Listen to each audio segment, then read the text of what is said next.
nice and cool. Comfort.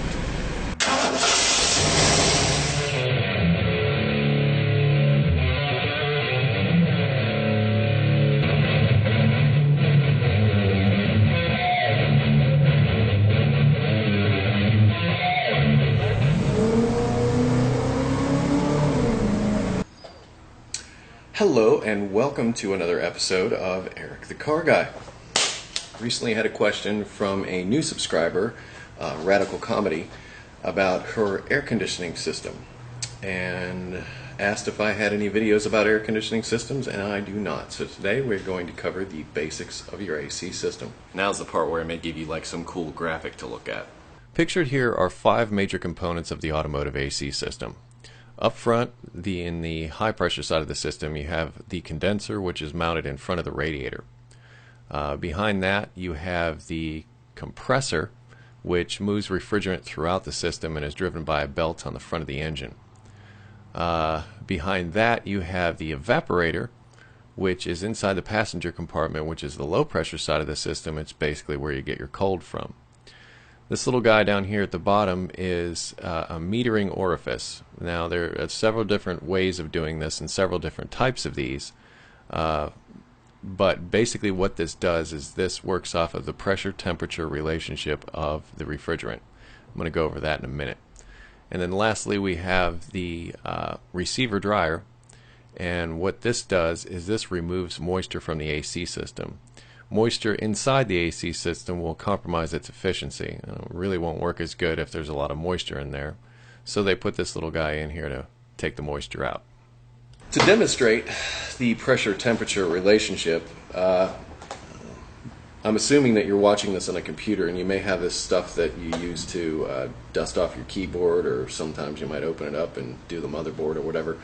But if you notice, when you spray for a long period of time, what happens is the can starts to get cold. Now why is that?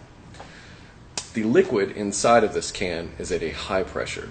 When you let it out through this small hole, it turns into a lower pressure. So it goes from an area of high pressure to an area of low pressure. Because the material goes from a high pressure to a low pressure, it basically takes heat with it. And really what an air conditioning system is a heat exchanger. It takes the heat from inside your car and moves it outside the car. Now down in front of the radiator, this is not your radiator. This is actually the condenser. And this is where the heat from inside the car is transferred to the outside. Really thin thing. This is the radiator and this is the condenser itself. Now that condenser is connected by lines down to the compressor, which I've got something else. These are those lines, and these are the service fittings, and then they run down inside the car. Now this guy is the compressor, and this is driven by a belt on the front of your engine.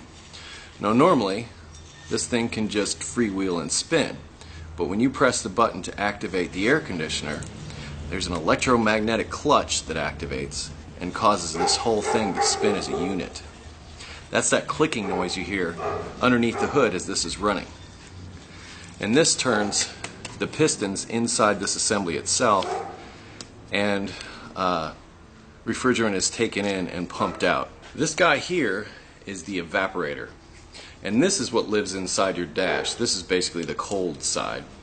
And what you'll notice here is something called an expansion valve. This expansion valve is basically that small hole on the spray air, remember? That and this are virtually the same thing, but this works like a throttle, and it opens and closes the size of that hole depending upon refrigerant demand, and they also don't want this whole thing to turn into a giant block of ice. Alright, now we've gone over the major components of the AC system. Briefly covered how it works. Basically I've done this just to give you an overview of the parts and what their function is. Servicing an AC system yourself is something I don't recommend, and I don't recommend this for a number of reasons. Not only does the average person not possess the proper equipment to do so, but whenever you remove major components from an AC system, you need to replace a given amount of oil into that system. The system has its own lubricant that goes throughout the entire circuit, and if there isn't a proper amount there, it could cause a problem, either being too much or too little. So that's something to be mindful of. Also, moisture in the system, which is going to happen anytime you open the AC system up, is also detrimental to its operation and could possibly damage components as well.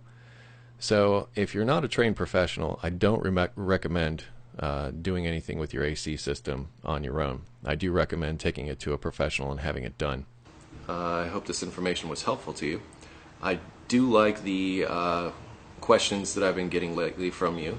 Feel free to send me any questions you like. It actually gives me something to look forward to as far as making these videos, and lets me know what you're interested in knowing. You can always visit me at ericthecarguy.com. Thank you. Stay dirty.